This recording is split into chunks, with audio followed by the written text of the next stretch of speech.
Prends avec moi ta Bible. Ah.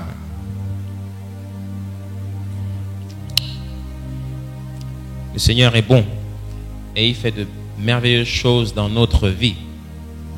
Et je voudrais que tu prennes avec moi ta Bible dans le premier livre de Jean, dans le Nouveau Testament.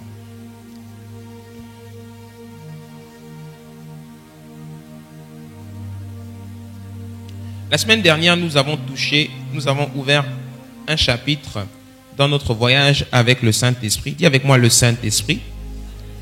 Et le Saint-Esprit a commencé à nous montrer quelque chose de très particulier. Je crois que c'est le cœur de toute la foi en fait. C'est le cœur de toute notre marche avec Jésus. On peut l'expliquer, l'enseigner de différentes manières. Mais ça là, toute la semaine, je suis resté à méditer dessus. Là, c'est le surnaturel que le Saint-Esprit veut vraiment activer dans nos vies. Je vous assure, c'est le surnaturel. Parce que ce que nous avons commencé à voir avec le Seigneur la semaine dernière, je vous assure, je fais le tour. Ce n'est pas enseigné beaucoup. Ça, là, c'est pour les géants. Ceux qui sont appelés à aller très, très loin avec le Seigneur. Amen. Et parce que tu es appelé à aller très loin, c'est pour ça qu'il te donne ça. Jésus-Christ a dit, on ne donne pas les perles aux pourceaux. Et là, c'est une perle rare que le Saint-Esprit a commencé à nous enseigner. Dis avec moi l'onction.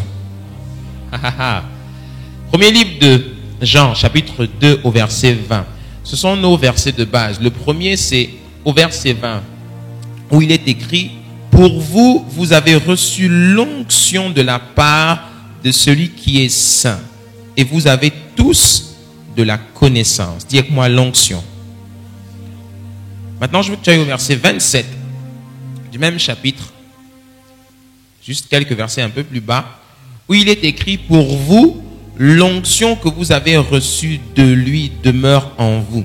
Et vous n'avez pas besoin qu'on vous enseigne.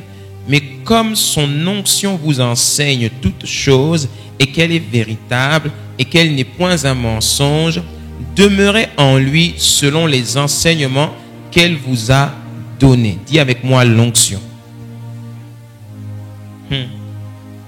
Maintenant, pour finir, et ce sera un peu le verset de notre jour, tu vas prendre le livre de Éphésiens au chapitre 3.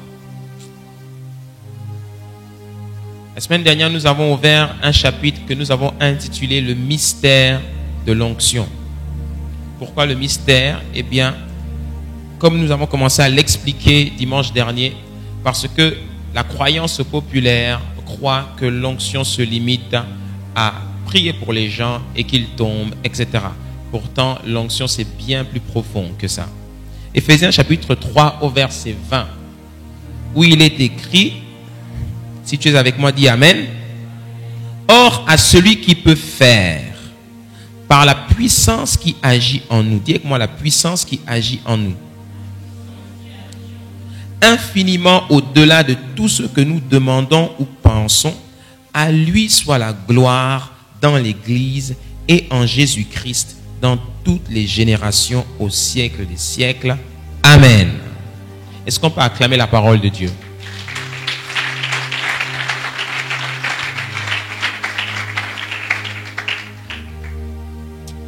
L'onction, dis avec moi l'onction.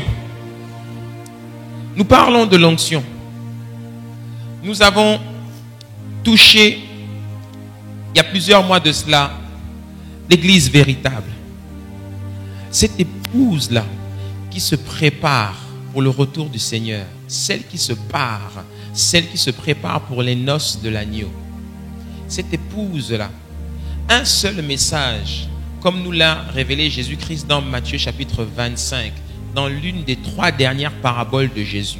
Rappelle-toi que les 3 dernières paraboles de Jésus, c'est 1, la parabole du figuier, 2, la parabole des 10 vierges et 3, la parabole des talents. Ce sont les 3 dernières paraboles que Jésus-Christ a données. Et il nous révèle dans la parabole des 10 vierges, 1, l'importance de veiller, parce que Jésus-Christ revient bientôt. Dis avec moi, Jésus-Christ revient bientôt. Et que dans les derniers temps, le message qui réveille l'épouse, c'est le message qui annonce le retour de l'époux. Amen. Ensuite, le Saint-Esprit nous a fait progresser et nous a amené à parler de l'église apostolique, parce que cette église véritable de la fin des temps, c'est cette église-là qui répond à la grande commission de Jésus-Christ, qui est d'aller et faire de toutes les nations des disciples. Amen. Et nous avons ouvert cette église, nous avons ouvert ce message, cet enseignement sur l'église apostolique, et nous avons atterri sur un point très important. Je tiens à le rappeler, que l'apostolique, le Saint-Esprit nous a fait comprendre qu'il est basé sur 3 choses. Premièrement, l'amour. Dis avec moi l'amour. Parce que notre message est un message qui est imprégné de l'amour. Si nous n'avons pas l'amour, notre message, c'est comme s'il n'a pas de cœur, il n'a rien du tout. Les beaux discours, tout ça, s'il n'y a pas l'amour, ça ne sert à rien. On raisonne, on fait du bruit. Ce qui touche les vies, ce qui amène les gens à croire et à s'engager dans la foi, c'est l'amour qu'ils découvrent en Jésus-Christ. Amen. Le deuxième pilier du message apostolique, ce sont les dons. Dis avec moi les dons. Les dons. Et il y a 2 types de dons. Il y a les dons que le Saint-Esprit distribue dans l'Église. Les dons de parole, de connaissance, les dons de sagesse, toutes sortes de dons. Et il y a le don. Dis avec moi le don. Ce don, c'est celui dont Jésus-Christ a d'abord parlé dans Luc chapitre 12 au verset 52, quand il dit « N'ayez crainte petit troupeau, car votre Père a trouvé bon de vous donner le royaume. » Amen. Ça, c'est dans l'évangile de Matthieu. Mais dans l'évangile de Luc, il dit « Votre Père a trouvé bon de vous donner le Saint-Esprit. » Il y a un autre passage qui dit « Si méchant comme vous êtes, vous savez donner de bonnes choses à vos enfants, à plus forte raison, votre Père ne vous donnera-t-il pas le Saint-Esprit » D'accord? Donc, le Saint-Esprit, est le don. Maintenant, quand la Bible nous écrit en français, le don, assure-toi, aujourd'hui, on va enseigner. Amen. Là, depuis la semaine dernière, je vous ai dit que ça, c'est l'onction doctorale. Là, on n'est pas dans le bougou. Là, je fais asseoir la vérité en toi pour que tu comprennes. Parce que quand tu vas comprendre ça, je t'assure, tu vas sauter de ta chaise comme moi en ce moment, je saute de ma chaise dans mon bureau à la maison. C'est vrai, moi, quand je rentre dans la révélation, quand je rentre dans la parole et que le Saint-Esprit me montre des choses, quand mes yeux s'ouvrent, je saute de ma chaise et puis je commence à prier en langue dans mon bureau. Et j'ai dit, ça c'est trop fort, ça. Dis avec moi le don du Saint-Esprit. Et maintenant, ce que je vais te montrer là, aujourd'hui, parce que je te fais progresser doucement. C'est Dieu qui m'a dit d'enseigner ça doucement. Il ne faut pas aller vite. Parce que ça, c'est très profond. Et quand les enfants de Dieu dans une église comprennent ça, leur vie est totalement transformée. Alléluia. Le don du Saint-Esprit est très différent,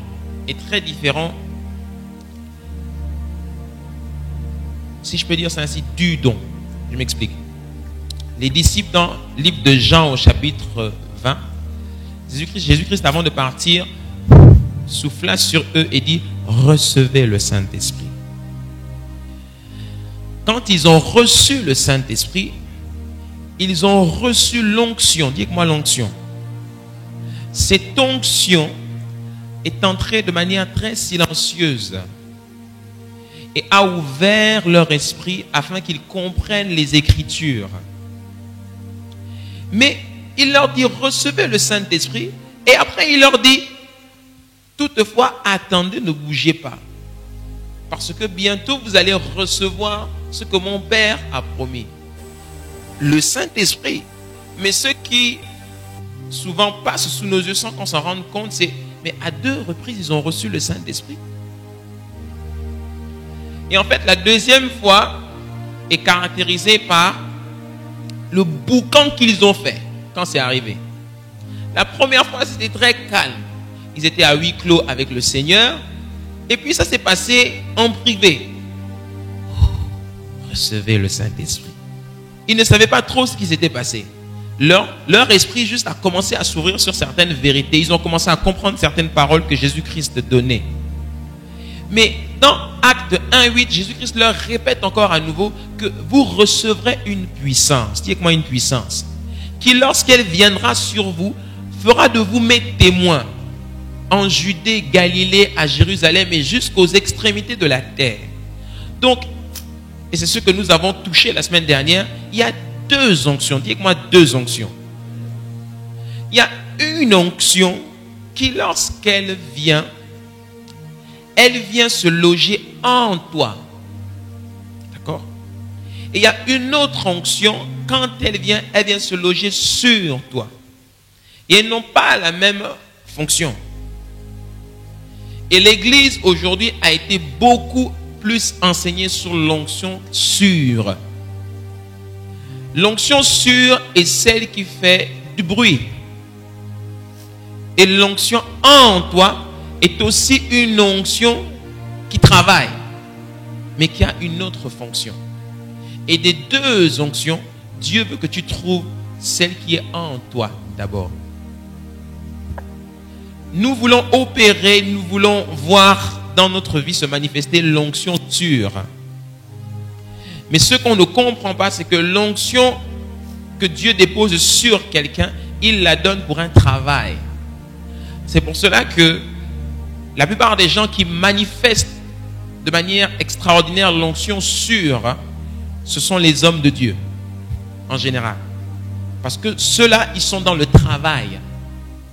Amen. Et nous voulons cette onction, mais cette onction est attribuée seulement aux gens qui sont en fonction.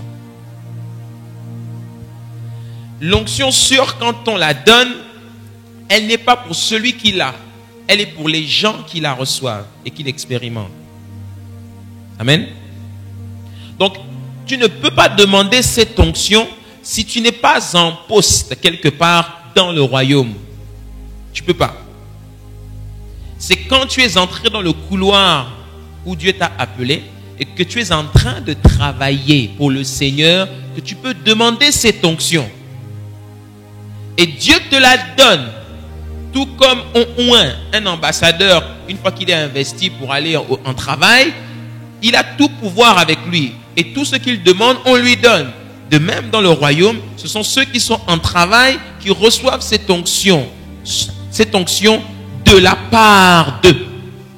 Et je vous ai montré par le biais d'exemples que c'est une onction que Dieu donne à quelqu'un. Elle part de lui et se loge et va sur la personne. C'est comme si Dieu prenait un peu une partie de sa puissance et puis il te la partageait pour que tu puisses travailler. Mais cette onction vient et elle repart. Cette onction a été beaucoup manifestée dans l'Ancien Testament avec les prophètes. C'est pour cela que quand quelqu'un a cette onction, eh bien il y a des fois il est en feu et il y a d'autres jours il n'est pas en feu. Il y a des jours où il est très disposé et rempli de l'esprit et puis boum, il fait des choses extraordinaires. Et il y a d'autres fois, il ne sent pas et puis il reste juste à enseigner et puis voilà. D'accord? Mais cette onction n'est pas seulement pour les hommes de Dieu. Même dans le milieu séculier, quelqu'un peut avoir cette onction. Un médecin, par exemple, peut avoir cette onction. Quelqu'un qui sait qu'il a été appelé à être médecin. Il est prêt à faire des opérations très poussées. Il va prier et il dit à Dieu, donne-moi l'onction pour opérer là-dedans. Et Dieu va le oindre spécialement et il va faire des prodiges dans ces histoires de médecine là. Alléluia. C'est la même chose pour un chantre ou un sportif.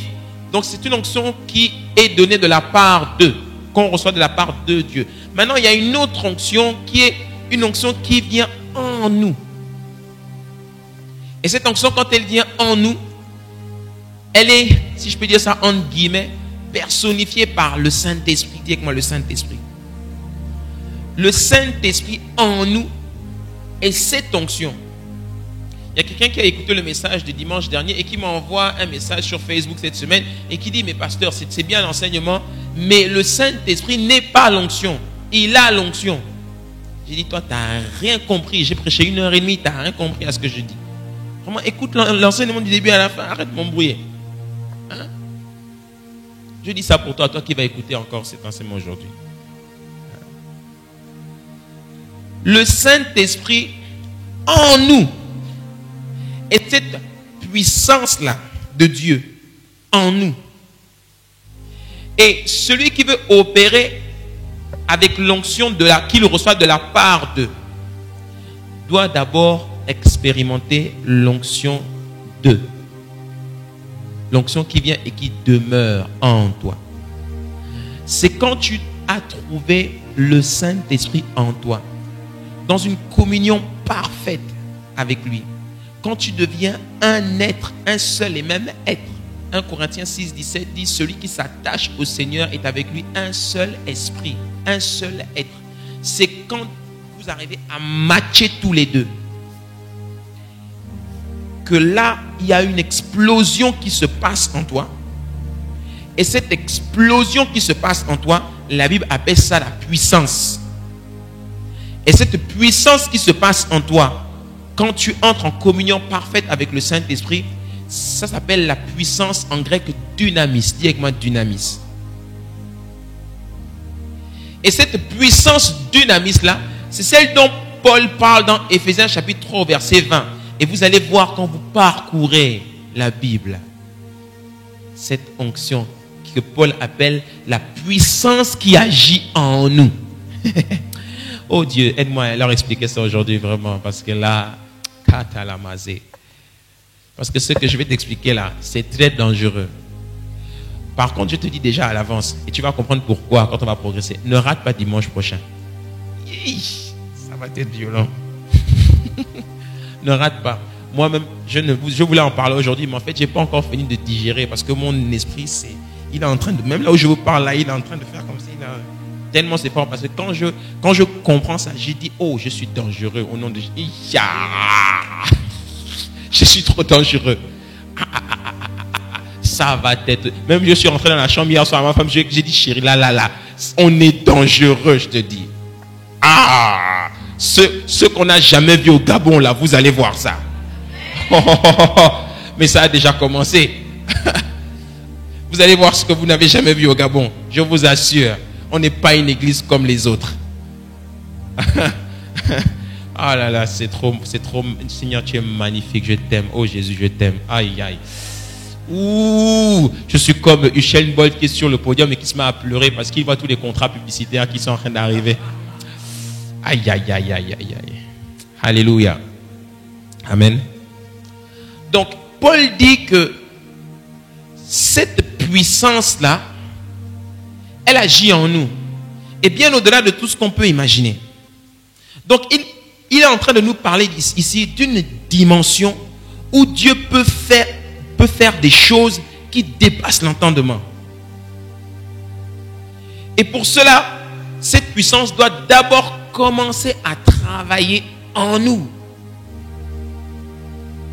Alléluia. Et c'est le titre de mon message aujourd'hui. L'onction, la puissance qui agit en nous. Dis avec moi, la puissance qui agit en moi. C'est cette onction-là que tu dois trouver. Les chrétiens, on n'arrive pas à expérimenter le surnaturel, le divin, parce qu'on passe à côté de cette onction. On passe à côté de ça. Dis avec moi le Saint-Esprit. Cette puissance agit en nous, bien au-delà de tout ce qu'on peut imaginer. Cette puissance-là, c'est la puissance... Regarde l'image que le Seigneur m'a donnée. Il dit dans Romains, chapitre 8, au verset 11. Si l'Esprit qui a ressuscité Jésus d'entre les morts habite en vous, hein, il donnera aussi la vie à votre corps mortel. Dis avec moi Jésus. Jésus est le Fils de Dieu. Venu sur terre, il s'est fait chair. Philippiens chapitre 2 dit que il était à la droite du Père. Paul a la révélation que ce Fils-là, et la Bible nous dit dans Jean qu'il est la vérité, il est la grâce, personnifiée. Jésus-Christ, Paul dit que dans Philippiens 2 qu'il s'est dépouillé de sa gloire. Il est venu dans un corps d'homme. Il a parcouru la terre. Il a fait le ministère. Et dans le livre de Jean, chapitre 17, il est en train de faire sa dernière prière. Et regarde bien la parole qu'il dit au Père. Il dit au Père, la gloire que j'avais quand j'étais auprès de toi, rends-la moi. Il dit, rends-moi cette gloire que j'avais auprès de toi. Donc là, il est plus avec vous quand il parle comme ça. Et souvent, quand Jésus parle comme ça, il fallait s'arrêter. Là, il parle de qui, là? Donc, il est en train de dire que moi, je suis Dieu. Dieu est en train de parler à Dieu. Livre de Hébreux, chapitre 2. Dieu parle à Dieu. Et Dieu dit à Dieu, la gloire que j'avais auprès de toi, rends-la moi. Parce que je rentre à la maison. Et ce fils-là va accepter de prendre sur lui tous nos péchés. C'est-à-dire que les péchés de l'humanité étaient tellement lourds, tellement graves, que la colère du Père avait décidé qu'on extermine l'humanité. Et le Fils dit, ne les extermine pas. La sentence, le châtiment qui va leur donner la paix, fais-le tomber sur moi. Ésaïe 53. Il prend ça sur lui. Au point où c'est tellement fort que Dieu le Fils meurt. Est-ce que tu te rends compte que Dieu est mort? Jésus-Christ était vraiment mort. Jésus-Christ était le Fils de l'homme. Pourtant lui-même, il avait l'onction qu'il avait reçue de la part d'eux. Et cette onction qu'il avait reçue de la part d'eux lui a permis de ressusciter des morts. Il a ressuscité Lazare. Il a ressuscité le fils de la veuve de Naïm. Il a fait des choses extraordinaires. Mais là, lui-même il va mourir. Qui va le ressusciter? Il fallait qu'il y ait une puissance en lui qui puisse le ramener à la vie. Donc, cette puissance-là qui était en lui là, il fallait qu'il aille chercher ça loin. C'est pour ça que la Bible nous dit dans Hébreux chapitre 2 qu'il a gémi, il a poussé des cris pour que Dieu le ressuscite. C'est ce qui est écrit dans Hébreux 2. Il a gémi, il a pleuré pour que le Père le ressuscite. Est-ce que tu te rends compte que Jésus-Christ, quand il est mort, la Bible dit qu'il est parti dans le séjour des morts. Il allait faire ce qu'il avait à faire là-bas. Il a pris la clé de la mort à Satan. Maintenant, il a dit, Père, ressuscite-moi. Pour que le Père le ressuscite là. Papa. Là, c'était plus le rôle du Père. Là, c'était le rôle du gentleman, le Saint-Esprit. C'est-à-dire le Saint-Esprit lui-même en personne a dit, là, parce que le Père, le Fils et le Saint-Esprit sont un les trois. Si le Fils est mort, c'est comme si nous-mêmes nous étions morts. Donc là, on va prendre toute la gloire de Dieu pour ramener le Fils à la vie. C'est pour cela que la puissance infinie de Dieu, il n'y a pas de mots pour mettre, cette puissance-là. Dieu a donné tout ce qu'il avait. Il a rien laissé derrière. Tout ce qu'il avait, il a tout donné pour aller rechercher son Fils. Et c'est cette puissance-là qui a ramené Jésus à la vie. Et Paul dit que cette puissance-là, c'est celle qui habite en toi. Hey. Et c'est pour ça qu'il dit cette puissance-là, elle agit en nous.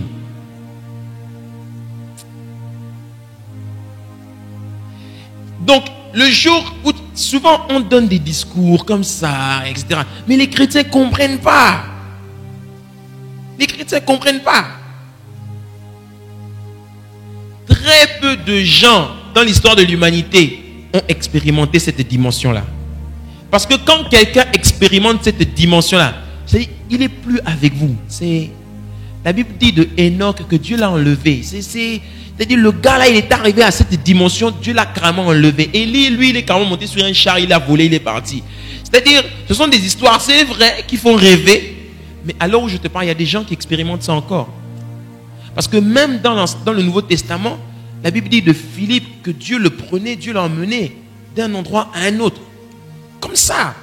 La Bible dit de Pierre que les gens venaient étendre les malades en espérant que quand Pierre passe, son ombre les guérisse. C'est-à-dire, les gars, ils arrivaient à un niveau, mais c'était des extraterrestres. La Bible dit de Paul qu'il était en train de parler dans le livre des Actes. Il avait parlé tellement tard la nuit qu'il y avait quelqu'un qui était sur la fenêtre et qui a sommeillé, qui s'est endormi et qui est tombé. Il est mort. Il est tombé de je ne sais pas combien d'étages et il est mort. Tout le monde était en panique parce qu'il est tombé. Paul est venu. Paul l'a touché et Paul a dit, reviens à la vie tout de suite. Il est revenu à la vie. Oh! Mais c'était des extraterrestres ces gars-là.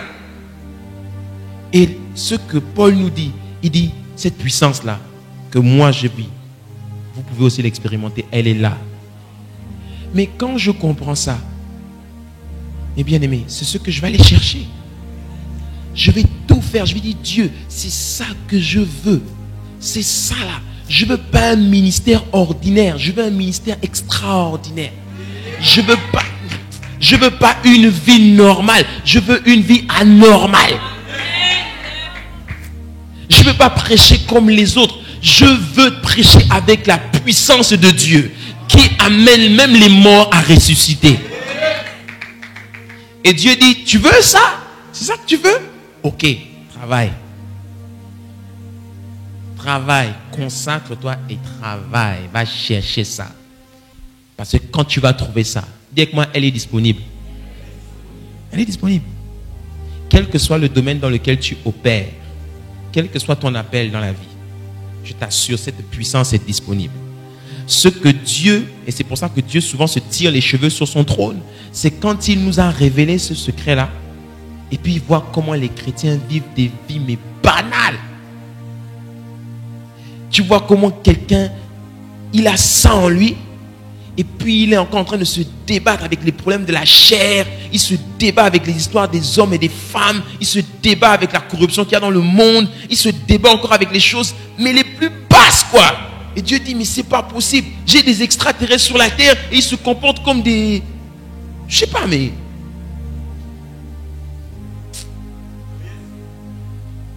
C'est pour ça que Salomon dit dans Ecclésiaste que j'ai vu une abomination sous le soleil.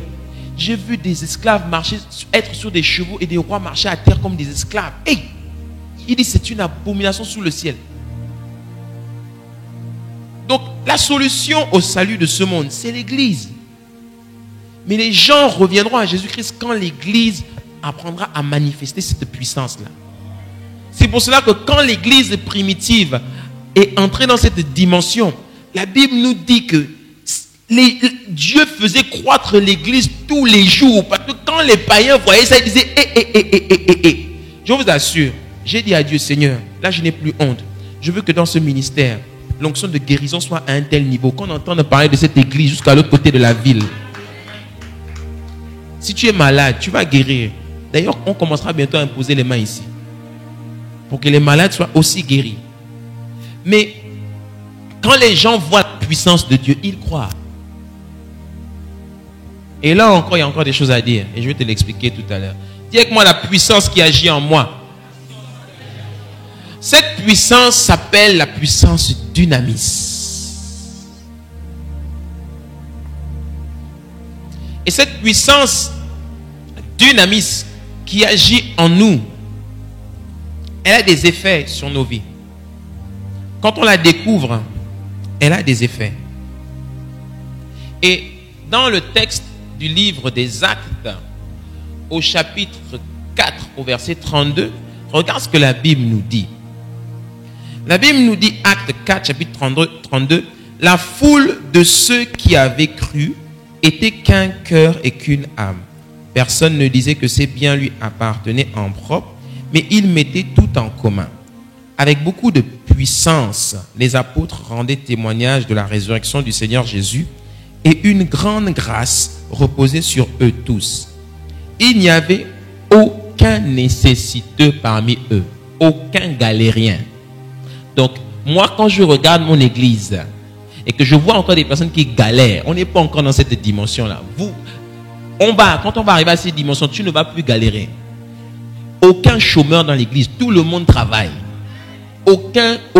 Personne ne manquera de quoi que ce soit. Rien. On opère dans une dimension où tout le monde est prospère. Peut-être pas richissime, mais tout le monde ne manque de rien. C'est ce que eux ils avaient. Tous ceux qui possédaient des champs ou des maisons les vendaient apporter le prix de ce qu'ils avaient vendu et le déposer aux pieds des apôtres. Et l'on faisait des distributions à chacun en fonction de ses besoins. Joseph, celui que les apôtres surnommaient Barnabas, ce qui signifie fils d'encouragement, un lévite originaire de Chypre, vendit un champ qu'il possédait, apporta l'argent et le déposa aux pieds des apôtres. Alléluia. Cette onction, quand elle est activée, d'un point de vue du corps, d'abord, la Bible nous dit qu'il y a plusieurs choses qui sont activées. La première, d'abord, c'est la grâce. Dites-moi la grâce. Mais il précise une grande grâce. Du grec charis, qui veut simplement dire une grâce qui produit la joie, la douceur et le plaisir de vivre. Alléluia. Cette grâce-là est activée quand cette onction-là prend place. Ensuite, la foi. Dites-moi la foi. La foi veut simplement dire une confiance totale en Dieu. Les gens avaient tellement confiance en Dieu qu'ils n'avaient même plus peur de vendre leurs biens en disant Dieu prend soin de nous maintenant. La peur avait littéralement disparu du quotidien des chrétiens. Et ça se faisait ressentir. Mais si toi tu es encore au milieu de nous et que tu as encore peur, sache que si tu fais partie de la famille de Jésus-Christ, tu n'as plus rien à craindre. Dieu est notre pourvoyeur à tous égards. Il prend soin de chacun d'entre nous. Ensuite, il y avait l'amour, de l'amour agapao, un amour fraternel, profond entre les frères et les sœurs, mais aussi un amour profond pour l'œuvre de Dieu. Dites-moi l'œuvre de Dieu. C'est-à-dire, la dimension de famille avait pris place. Et tout le monde avait décidé de se consacrer au Seigneur et pour son œuvre. On savait qu'on était de ce monde, mais on était dans le monde, mais on n'était plus de ce monde. Quand cette onction entre dans ta vie, la première chose d'abord qui prend place dans ta vie, c'est la grâce. Quand tu donnes ta vie à Jésus-Christ, la première chose qui est activée, c'est la grâce. Ensuite, la foi. Tu commences à croire et à avoir confiance en Dieu comme tu ne l'avais pas avant. Quand cette onction prend place, celle qui demeure, tu commences à éprouver de l'amour pour les frères en Christ et pour l'œuvre de Dieu. Un amour que tu n'avais pas avant. C'est cette onction-là qui donne ça. L'onction qui vient de la part de, ce n'est pas une onction qui donne l'amour. Non.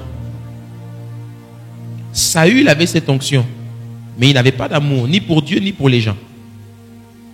Donc, l'onction de la part de n'est pas une onction qui crée l'amour en nous. C'est l'onction en nous, par le Saint-Esprit. C'est pour ça que Paul dit, le Saint-Esprit a répandu dans nos cœurs l'amour. Dans le livre des Romains. Cette onction vient, elle met en nous, mais pas un amour philéo. L'amour de l'âme, l'amour agapé, l'amour agapao, un amour inconditionnel, un amour sans condition pour le frère, la sœur en Christ et pour l'œuvre de Dieu.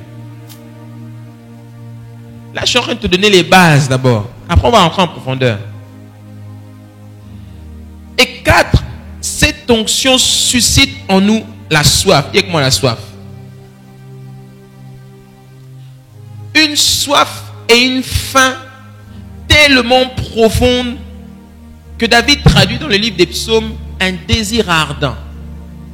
C'est-à-dire, quand cette onction vient en toi, tu commences à ressentir en toi un désir profond et ardent de connaître Dieu.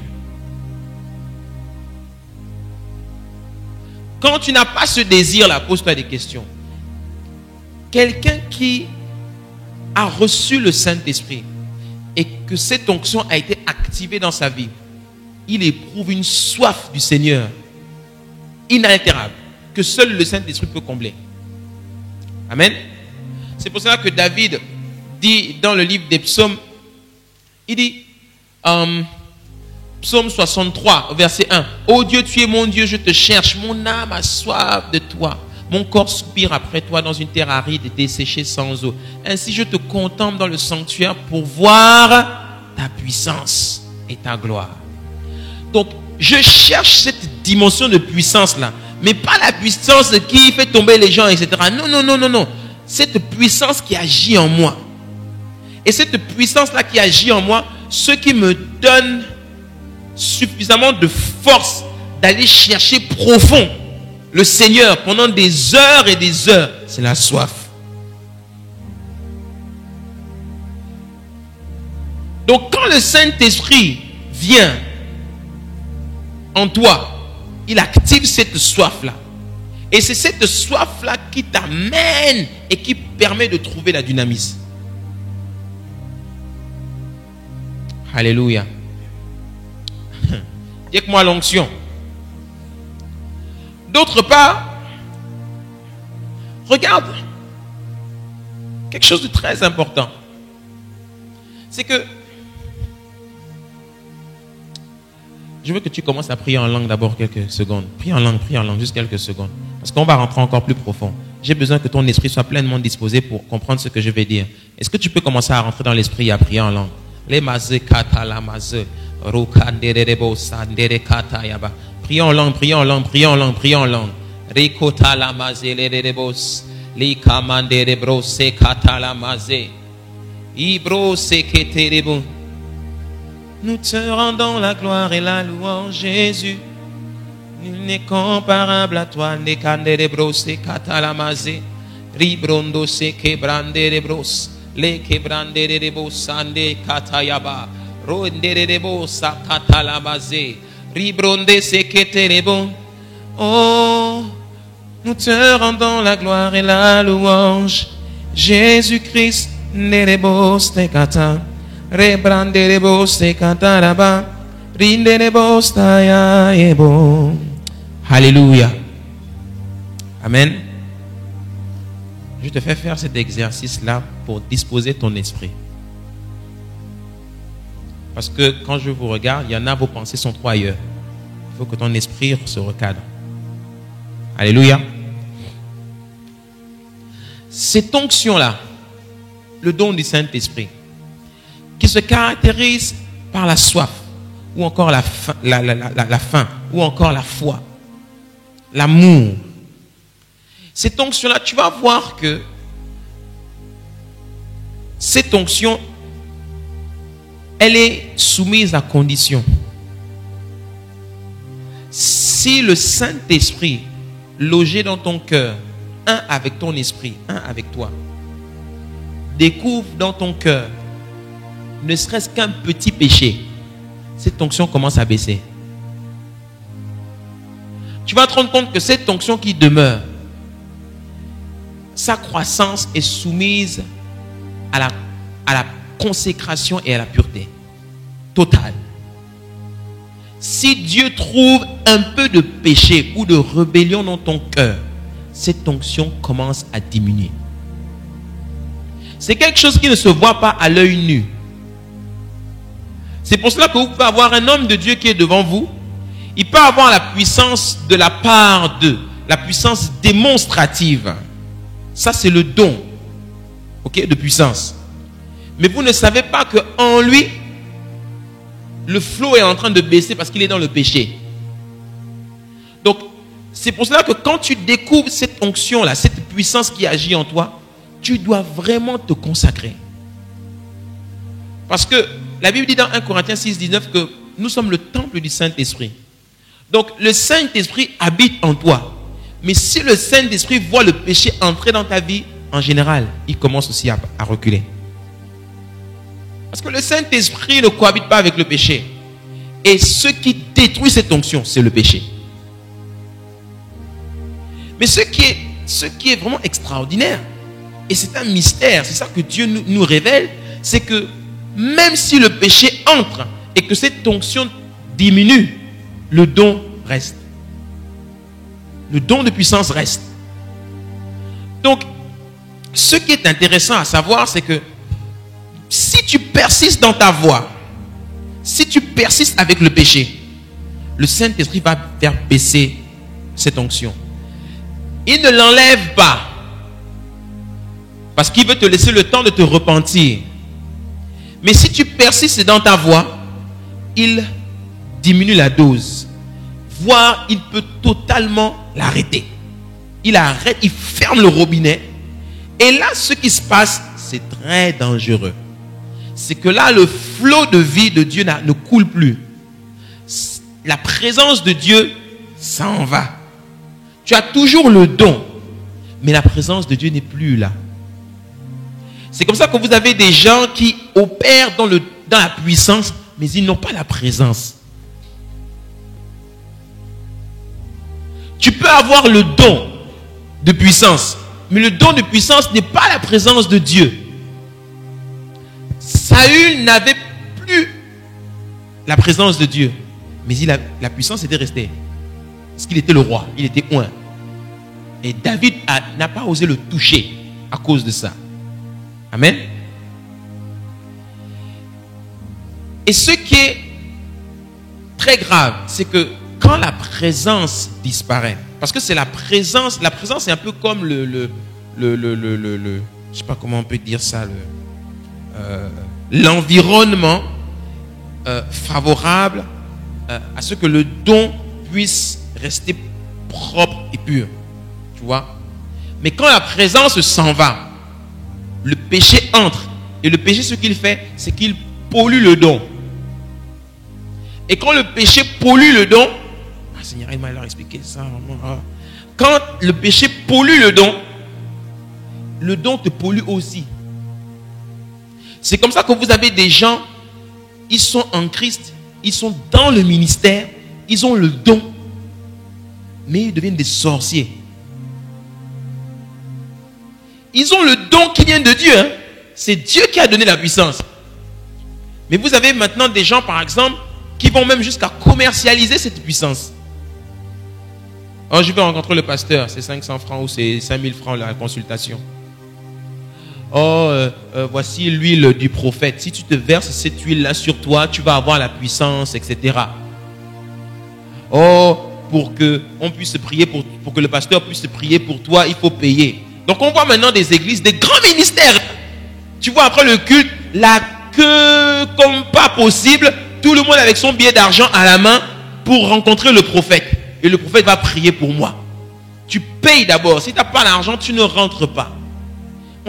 Ils ont commercialisé le don de Dieu. Ils vendent le don de Dieu. Donc c'est maintenant là que vous voyez des produits dérivés qui sortent. L'huile d'onction à tant d'argent. Quoi d'autre encore? Ou bien par exemple on dit l'eau sainte, l'eau bénite,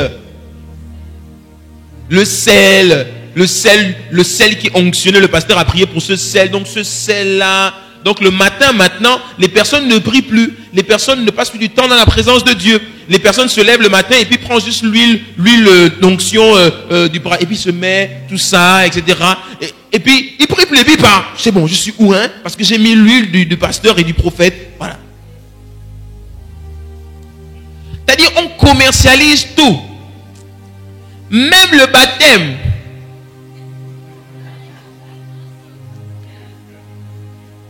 Dis avance, pasteur. Il y a un frère qui se reconnaîtra ici. Quand il est arrivé au début et qu'il avait fait les cofondements, au moment du baptême, il vient me voir et puis me demande, pasteur, est-ce que c'est payant le baptême? Tu te reconnais, non? Je lui ai dit, comment ça c'est payant? Il dit, mais parce que moi dans mon église, il fallait payer 8000 francs pour se faire baptiser. Donc si tu n'avais pas les 8000 francs, tu ne pouvais pas te faire baptiser. On commercialise maintenant la chose.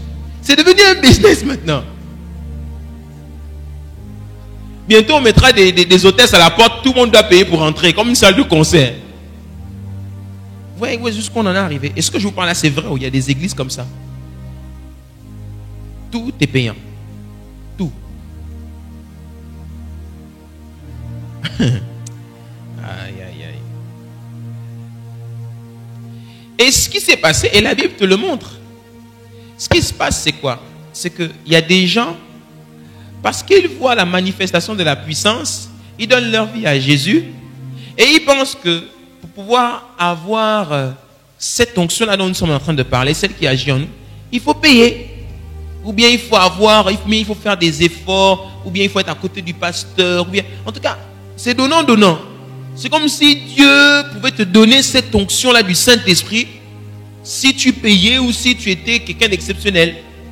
Quelqu'un porte un nom, ou bien il a un titre, et puis il a plus d'onction que les autres. Parce que lui, il est DG, donc lui, quand il vient prêcher le dimanche, il y a une onction. Mais toi, comme tu es un Makaya, si on te donne le micro, il n'y a pas d'onction.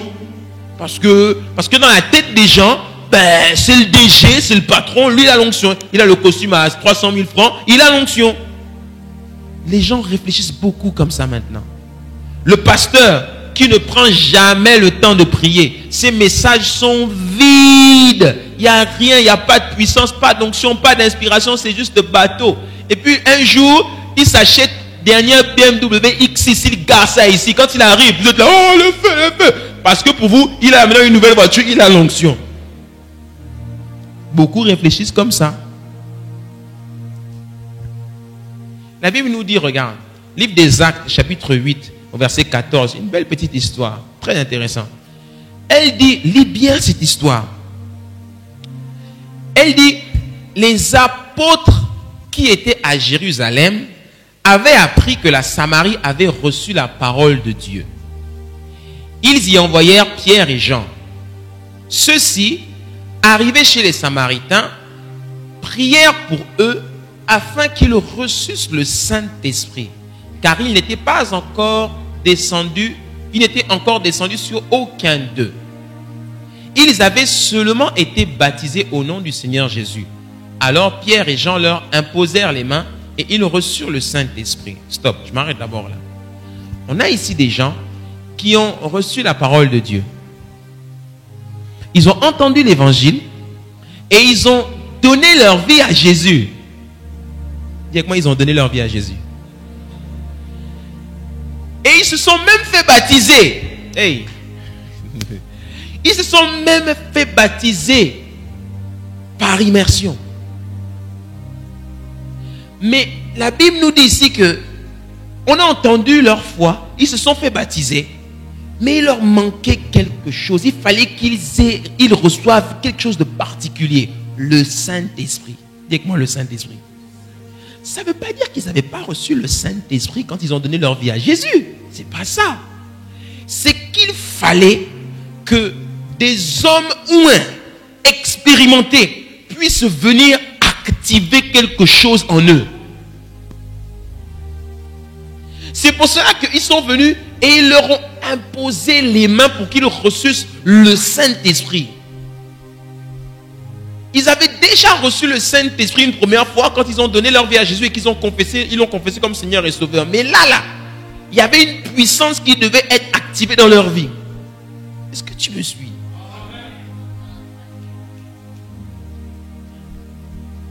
Et le Seigneur me disait, il y a beaucoup de chrétiens qui sont comme ça dans l'église. Ils ont donné leur vie à Jésus. Ils sont en Christ. Ils sont assis à l'église. Mais la puissance n'a pas été activée. Et quand cette puissance qui agit en nous n'a pas été activée en toi, il y a une dimension de l'esprit que tu ne peux pas expérimenter. Ça se manifeste par le baptême du Saint-Esprit le plus souvent. Mais encore, le baptême du Saint-Esprit, c'est quelque chose de très surnaturel. C'est pour cela que si tu n'es pas baptisé du Saint-Esprit, tu dois le demander à Dieu. Il n'y a pas de manière type de recevoir le baptême du Saint-Esprit. Tu dois juste demander ça à Dieu et te laisser aller. Le baptême du Saint-Esprit, dis avec moi le baptême du Saint-Esprit. Quand ça arrive, tu peux faire du bruit, tu peux être saisi, peu importe. Tout ce que tu sais seulement, c'est que tu as senti en toi quelque chose de très fort qui a été allumé. Tu as commencé à chauffer sur place comme une marmite au feu. Tu as commencé à trembler. Tu es tombé. Tu dis, qu'est-ce qui m'arrive là? Ça a été activé. Le pasteur était en train de prêcher et quand il a prêché là, Dieu t'a localisé, il t'a trouvé, il t'a pris par le col et il a dit toi là, activation. Et puis tu sens juste que tu es en feu. Il y en a, ils vont commencer. D'autres. Ne retiens pas. Dis avec moi, ne retiens pas. Laisse aller. Quand tu vas juste te laisser aller, pouf, atomique. Qui a déjà vécu ça? Moi, j'ai déjà vécu ça. Je sais ce que c'est, mon ami. C'est quelque chose qui ne s'explique pas. Tu ressens ça, c'est tout. Ah, vraiment. Et regarde ce qu'il te dit. On lui dit ici, Simon vit que le Saint-Esprit était donné par l'imposition des mains des apôtres. Il leur offrit de l'argent en disant, accordez-moi aussi ce pouvoir, afin que celui à qui j'imposerai les mains reçoive le Saint-Esprit. Mais Pierre lui dit que ton argent périsse avec toi, puisque tu as cru que le don de Dieu, dis avec moi le don de Dieu, s'acquérait à prix d'argent. Il n'y a pour toi ni pain ni l'eau dans cette affaire, car ton cœur n'est pas droit devant Dieu. Repens-toi donc de ta méchanceté et prie le Seigneur pour que la pensée de ton cœur te soit pardonnée s'il est possible. Car je vois que tu es dans un fiel amer et dans les liens de l'iniquité. Simon répondit, ah, quitte-la, priez vous-même le Seigneur pour moi, afin qu'il ne m'arrive rien de ce que tu vous avais dit. C'est un Gabonais, je vous informe.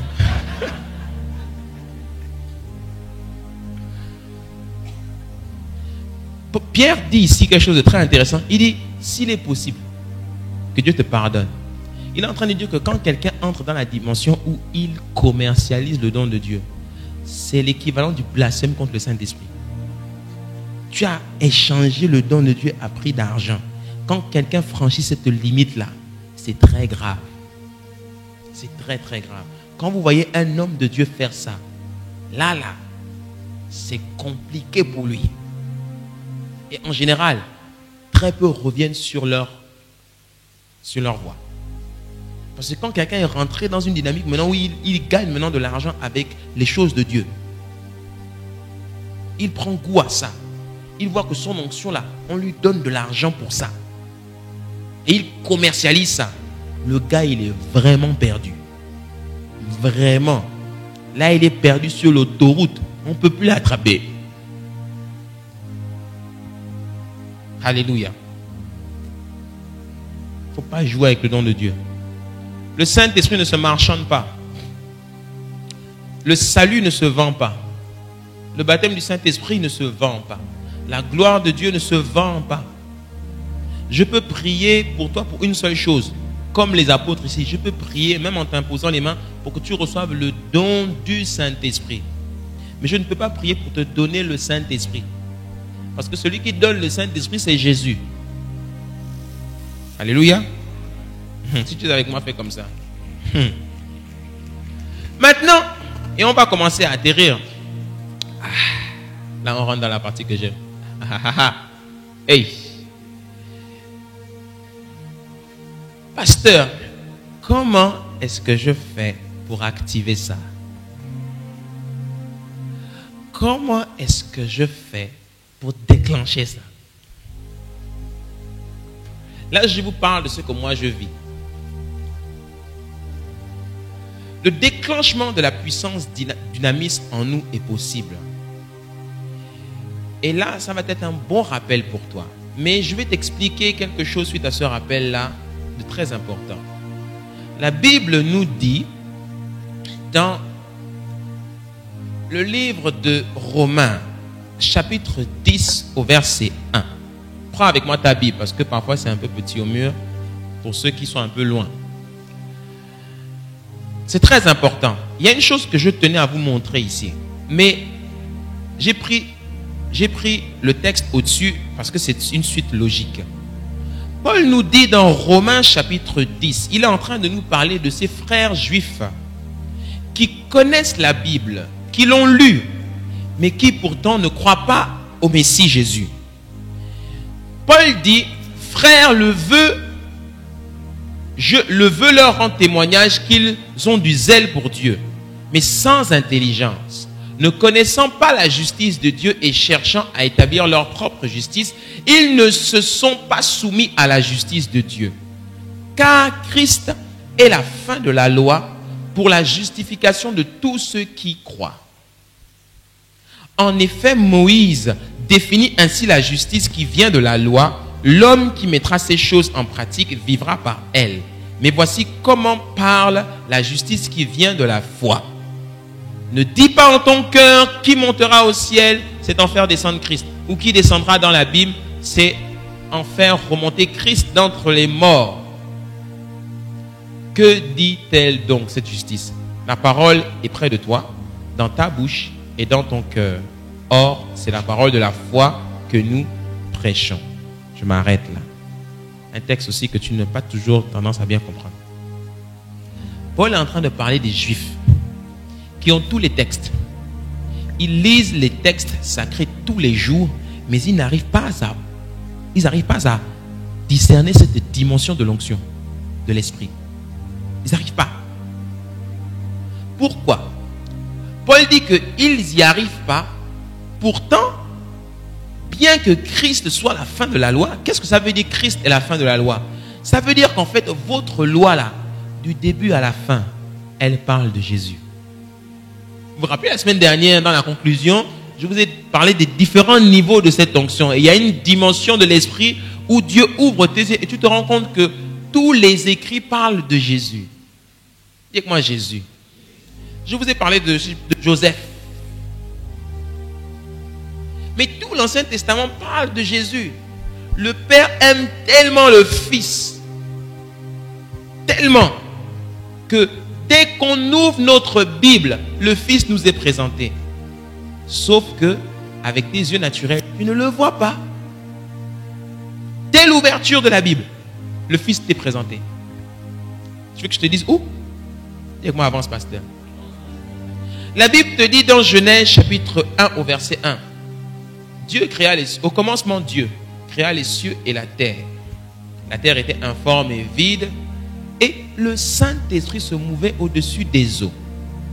Et Dieu dit que la lumière soit. Et la lumière fut.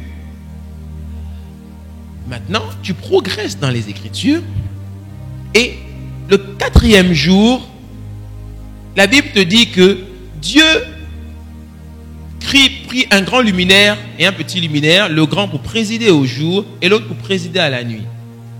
La lumière dont on te parle ici, c'est celle du soleil. Mais si le 4e jour, on te présente pour la première fois la lumière du soleil, si on te dit que la lumière a été créée le 4e jour, de quelle lumière on parlait au verset 2, quand il a dit que la lumière soit? Il te parlait du Fils. Jésus-Christ a dit, je suis la lumière du monde.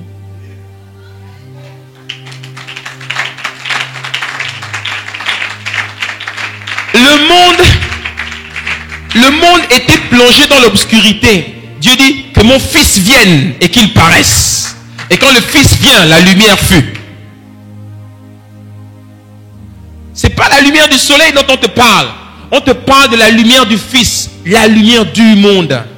La Bible nous dit encore dans Apocalypse, dans le dernier chapitre, quand la nouvelle Jérusalem sera venue, la Bible dit que les saints ne seront plus éclairés de la lumière du soleil, ils seront éclairés de la lumière de la gloire de Dieu. De quelle lumière on parle? On parle du Fils. Alléluia. Les Juifs ne voient pas ça, parce qu'ils n'ont pas cette puissance-là qui agit en eux pour leur expliquer ça. Puisqu'ils ne sont pas convertis. Paul n'a-t-il pas dit dans 2 Corinthiens chapitre 3 que c'est quand nous donnons notre vie à Jésus-Christ que le voile tombe? Car Moïse mettait le voile quand il sortait de la tente pour ne pas que les gens voient la gloire de Dieu paraître sur son visage. Mais nous, quand nous enlevons le voile, nous sommes, 2 Corinthiens 3 verset 18, nous sommes transfigurés de gloire en gloire par le Saint-Esprit. Alléluia. Les Juifs ne voient pas ces choses-là parce qu'ils n'ont pas cet esprit. Les Juifs les musulmans, tout le monde dans le monde lit le livre de Genèse, le livre de la création. Même Adam, dis-moi Adam. Même Adam est en train de travailler. Dieu prend Adam et il le fait dormir. Et quand il le fait dormir, il tire de son côté Ève. Adam représente l'homme, Adam représente Christ, Ève représente l'Église. De même, Jésus-Christ a dû mourir pour qu'on tire de sa côte l'épouse, l'Église. Est-ce que tu me suis? Tous les écrits parlent du Fils. Mais il te faut cette puissance-là pour comprendre ces choses-là, ces révélations-là. Alléluia. Donc il dit que mes frères, ils ne peuvent pas comprendre ça. Maintenant, ce qui se passe ici, c'est quoi? Et c'est là que je voulais vraiment attirer ton attention. C'est que Paul nous dit ici qu'il y a une parole. Il y a une parole qui nous amène à la confession de foi. Il parle ici de la parole de la foi que nous prêchons. Comment est-ce que la dynamis s'est déclenchée? Elle commence à être déclenchée par la parole de la foi. Il n'y a qu'une seule parole qui t'amène à la foi. La foi qui t'amène à la conversion. C'est quand le Fils est annoncé. On peut donner message et message, mais il n'y a qu'un seul message qui amène les gens à la foi certaine, c'est le message de Jésus-Christ. On peut annoncer tout type de message, développement personnel, tout ce que tu veux, motivationnel, etc., etc. Mais le seul message qui amène les gens à la foi et à confesser Jésus comme leur Seigneur et leur Sauveur, c'est quand le Fils est annoncé. Cette puissance-là réagit en toi, s'active en toi quand la parole de la foi est prêchée. Et maintenant, Paul dit, si tu confesses de ta bouche le Seigneur Jésus, et si tu crois dans ton cœur que Jésus l'a ressuscité des morts, tu seras sauvé. Car c'est en croyant du cœur et en confessant de la bouche que l'on parvient au salut. Alléluia. Donc, ce qu'il faut comprendre ici, c'est que quand il dit la parole de foi, et c'est là maintenant que ta Bible devient très confuse. Parce que toi, tu la lis en français. Et en français, tu n'arrives pas à discerner les mots. Le mot parole ici, c'est le mot grec rhéma. Dis avec moi rhéma. La parole rhéma, c'est cette parole-là qui, lorsqu'elle est prêchée, elle crée en toi un désir ardent de connaître le Seigneur. Mais cette parole-là, elle est très, très, très différente d'une autre parole qui est aussi traduite dans ta Bible en français avec le mot parole. Cette parole-là, c'est le logos. Alléluia. Dis avec moi le rhéma et le logos. Mais en français, tu vois le mot parole. Et tu n'arrives pas à faire la distinction. Et Paul dit que la parole que nous prêchons, c'est la parole de la foi. C'est-à-dire la parole qui est inspirée du Saint-Esprit. C'est cette parole-là qui, lorsque les gens croient, décident de donner leur vie à Jésus-Christ. C'est cette parole-là que l'on doit prêcher. La parole rhéma est très différente de la parole logos. Dans la parole, il y a différents niveaux, justement. Le premier niveau, c'est la parole logos. C'est la parole informative. Mais la parole rhéma, c'est la parole qui est profonde et inspirée de Dieu. C'est celle-là qui amèneront les Juifs à comprendre qu'en fait, Jésus est le Messie.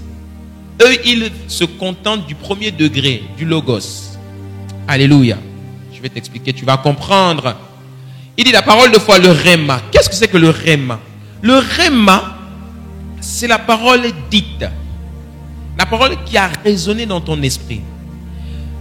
La différence avec le logos et le rhéma, elle est là. Tu vas encore mieux comprendre, je vais te donner une image. Le logos, c'est la parole qui est prêchée, annoncée par quelqu'un. tu l'entends, comme là je suis en train de prêcher, et tu es en train d'entendre la parole. C'est une information. Amen. Pour toi, cette parole arrive chez toi comme logos. Mais moi, quand je la prêche avec le rhéma. Amen. Parce que moi, ce que je prêche, ce que j'enseigne, c'est une parole que Dieu m'a dite, qui a résonné dans mon esprit et qui m'a embrasé de la tête aux pieds. Et maintenant, je l'annonce. Et quand je l'annonce, toi, tu la reçois comme logos. Mais tu entres dans la dimension vraiment de l'esprit quand cette parole devient pour toi un rhéma. Tu me suis? Mais comment faire pour entrer vraiment dans le rhéma? C'est quand Dieu lui-même te parle. Et pour que Dieu lui-même te parle, il faut passer du temps devant ta Bible. Dieu parle tout le temps quand tu ouvres ta Bible. Le rhéma vient quand on lit la Bible, quand on médite et qu'on étudie la Bible. Le rhéma ne vient pas quand tu écoutes les enseignements sur YouTube. Si Dieu te fait grâce, tu peux saisir certaines choses et ça peut t'ouvrir les yeux. Mais le logos est très différent du rhéma. Regarde ce que la Bible nous dit encore. La Bible nous dit dans Romains chapitre 10, il descend plus loin dans le chapitre. Il dit, ainsi la foi vient de ce qu'on entend et ce qu'on entend vient de la parole de Christ. Le mot parole ici, c'est rhéma. En d'autres mots, le rhéma, c'est la dimension de la révélation. Amen. Donc, la foi vient. Mais de quelle foi on parle ici? Parce que même quand la Bible te dit en français la foi, tu penses que c'est toujours la même foi. La foi dont Paul parle ici n'est pas la foi dont il a parlé plus haut quand il a dit si tu confesses de ta bouche, si tu crois, etc. Le logos, dis-moi le logos. Le logos est cette parole-là informative qui vient de l'intelligence humaine, qui lorsqu'elle est donnée, quelqu'un l'entend et il décide de prendre la décision de la mettre en pratique. Amen. Il croit et il dit, je donne ma vie à Jésus. Si tu confesses de ta bouche et si tu crois dans ton cœur que Jésus-Christ est ressuscité des morts, tu es sauvé. Comme Simon le magicien. Il a entendu la prédication de Philippe, logos. Et il a cru. La Bible dit que lui aussi, il a cru et il a même brûlé tous ses instruments de magie. Mais il n'avait pas reçu le rhéma de la puissance véritable de Dieu. Et il a voulu l'acheter à prix d'argent. Amen. Mais Paul dit que la parole, quand elle devient pour toi rhéma, c'est-à-dire révélation profonde, c'est-à-dire là, c'est plus juste quelque chose que tu as entendu. Là, la parole a résonné fort dans ton esprit. Et tes yeux spirituels se sont ouverts. Et tu as vu. Et quand tu vois, c'est pour ça que j'ai dit tout à l'heure au début qu'on devient dangereux. Parce que moi j'ai vu. Hein? Quand tu as vu, là ça devient le rhéma. Et quand tu vois quelque chose dans ton esprit, comment tu réagis? Tu es en feu. Et quand tu entres dans cette dimension de l'esprit, tout ce qui est autour de toi, l'atmosphère, les éléments, tout est en train de s'ajuster à toi. Ah, tu ne me suis pas. Je t'ai dit, tu ne me suis pas. Tu ne me suis pas.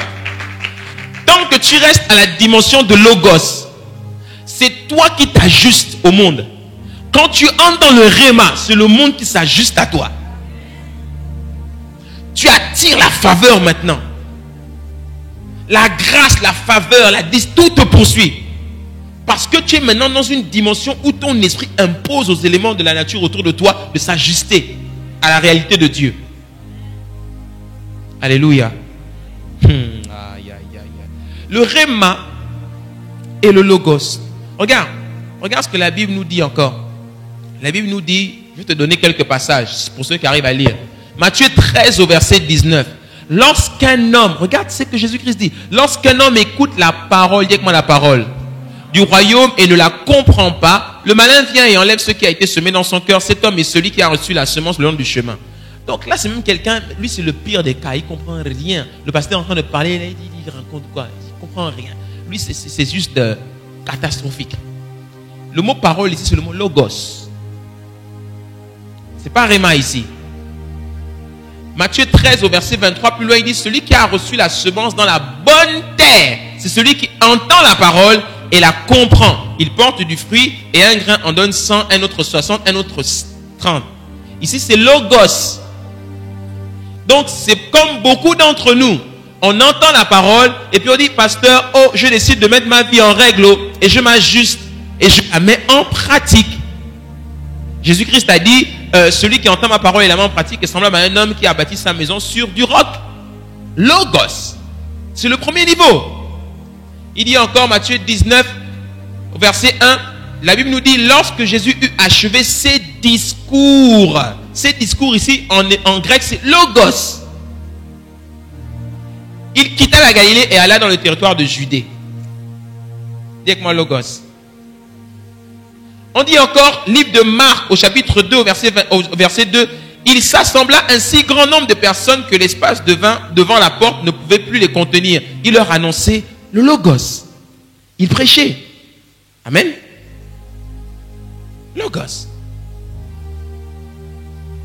Acte chapitre 19 au verset 20. Il est écrit, c'est ainsi que la parole du Seigneur croissait en puissance et en force. Ah ah. En puissance et en force. Si tu lis ta Bible en français, tu vas croire qu'ici, il est en train de te parler de la dynamis. Le mot puissance ici, c'est le mot grec kratos, qui ne parle pas du tout de la puissance dynamis dont je suis en train de vous parler. Il parle simplement de la puissance de l'œuvre qui s'étend. La parole de Dieu croissait, le logos se faisait entendre partout dans le pays et l'œuvre de Dieu avançait. Amen. Donc, plus les gens entendaient la parole, plus les gens rejoignaient l'église et rangeaient leur vie. Mais maintenant, ce que Dieu veut pour nous, c'est que nous rentrions dans une dimension de l'esprit où maintenant l'onction qui est en nous là soit maintenant activée.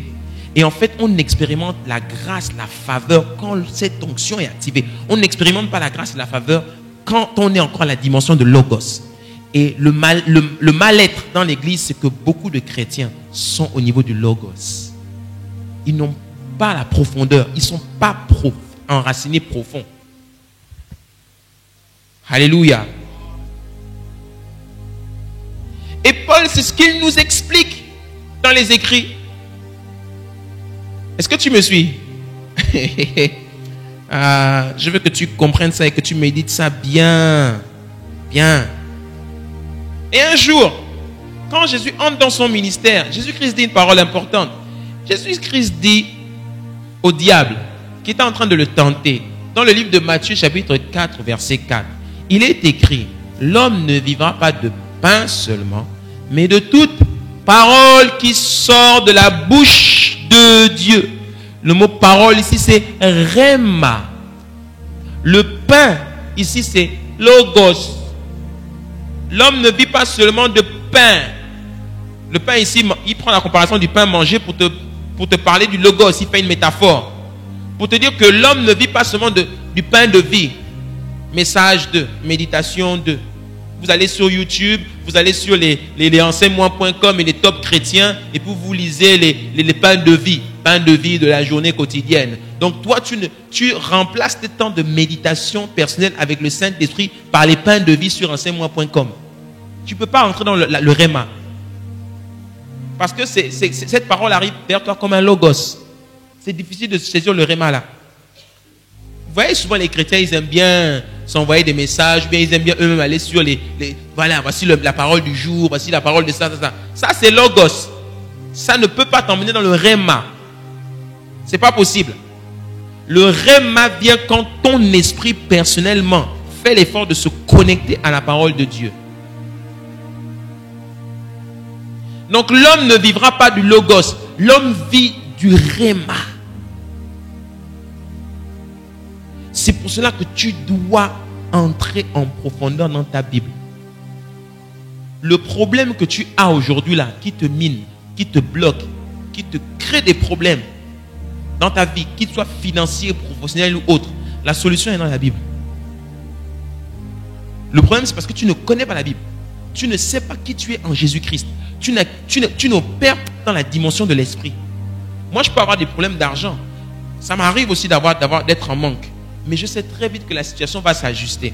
Parce que je sais que dans le monde de l'esprit, il y a une loi qui s'appelle la loi de la correspondance. Ça veut dire que ce qui est à l'extérieur s'ajuste obligatoirement à ma réalité. Ce n'est pas moi qui m'ajuste à la réalité. Je manque de rien. Je suis prospère à tous égards. L'argent me poursuit, ce n'est pas moi qui le poursuis. Quand je comprends ça, je suis en paix. D'autres, vous, parce que c'est vous qui êtes ajusté selon le monde, vous êtes en panique, stressé. Vous n'arrivez pas à prier le matin. Seigneur, aide-moi. Oh, la personne est morte. Oh, c'est compliqué, c'est compliqué. C'est eux qui s'ajustent ou c'est toi? Je suis en train de te faire rentrer doucement dans le monde de l'esprit. Alléluia. Ah. Je t'emmène encore plus loin. Regarde ce que Paul nous dit. Paul dit, pour moi, frère, lorsque je suis allé chez vous, ce n'est pas avec une supériorité de langage ou de sagesse que je suis allé vous annoncer le témoignage de Dieu, car je n'ai pas eu la pensée de savoir parmi vous autre chose que Jésus-Christ et Jésus-Christ crucifié. Rappelle-toi, c'est le message qu'il faut annoncer. Moi-même, j'étais auprès de vous dans un état de faiblesse, de crainte et de grand tremblement. Et ma parole, ici c'est logos, ma prédication ne reposait pas sur les discours persuasifs de la sagesse, mais sur une démonstration d'esprit et de dynamisme.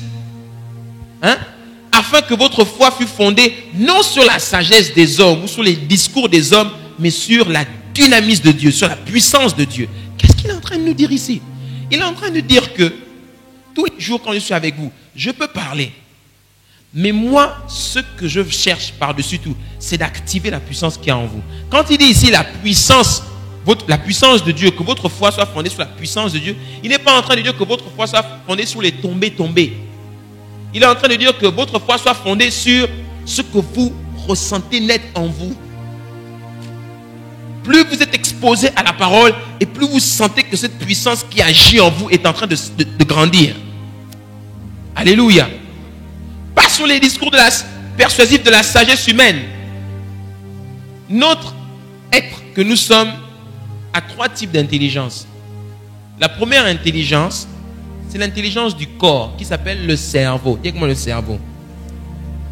C'est le premier niveau d'intelligence. Dans le monde, les plus intelligents ont réussi à atteindre un bon niveau dans le cerveau. Dans le monde de l'esprit, dans le monde du royaume, c'est les bébés. D'accord? Le deuxième type d'intelligence, c'est celle de l'âme. D'accord? Ça s'appelle l'intellect. On te parle souvent d'intelligence consciente, inconsciente, blablabla, tout ça là. Ça, c'est les choses de l'âme que les psychologues ou ceux qui font des études en psychologie, vous connaissez. Moi, je n'arrivais pas en général à l'école. Et le troisième niveau d'intelligence, c'est l'intelligence de l'esprit. Amen. C'est l'intelligence de l'esprit. Et c'est cette intelligence avec laquelle on opère dans le royaume. Et Paul est en train de dire que moi, je ne viens pas avec les discours de l'intelligence du cerveau. Moi, je viens dans le but d'activer les choses de l'esprit en vous. Alléluia. Afin que votre foi soit fondée sur la puissance dynamiste. Donc, la différence entre le logos et le réma, il est là. Et comment est-ce qu'on active cette onction-là en nous, cette puissance qui agit en nous? Par la parole réma. Plus tu vas découvrir qui tu es en Jésus-Christ, plus tu vas découvrir la révélation, le réma de Dieu, plus le réma, tu vas vivre avec les rémas au quotidien. Ta vie va être complètement transformée. Parce que tu ne marches plus dans le naturel de l'homme, tu marches dans le surnaturel divin maintenant. Tu ne crois plus juste, tu opères maintenant dans le monde de l'esprit. Je me rappelle cette scène dans le film War Room. Qui a déjà vu ce film? Un très bon film. Il y a une scène dans ce film où la mémé est avec la jeune femme noire. Et puis il y a un braqueur qui vient avec une arme et puis il pointe l'arme sur eux. Donnez-moi vos sacs et votre argent. Et puis la jeune fille là, faut donner le sac, faut donner le sac. Elle le regarde. La mémé le regarde. Non, je ne donne pas mon sac. Espèce de petit garnement. Tu vas baisser ton arme tout de suite au nom de Jésus. Le gars reste comme ça.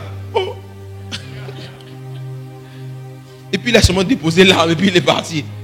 Ça, c'est la puissance, mon ami. Parce qu'elle, elle opérait dans le monde de l'esprit. Une autre fois, il y avait une autre femme. Elle rentre chez elle et puis il y avait eu un cambriolage dans sa maison. Ils avaient tout pris.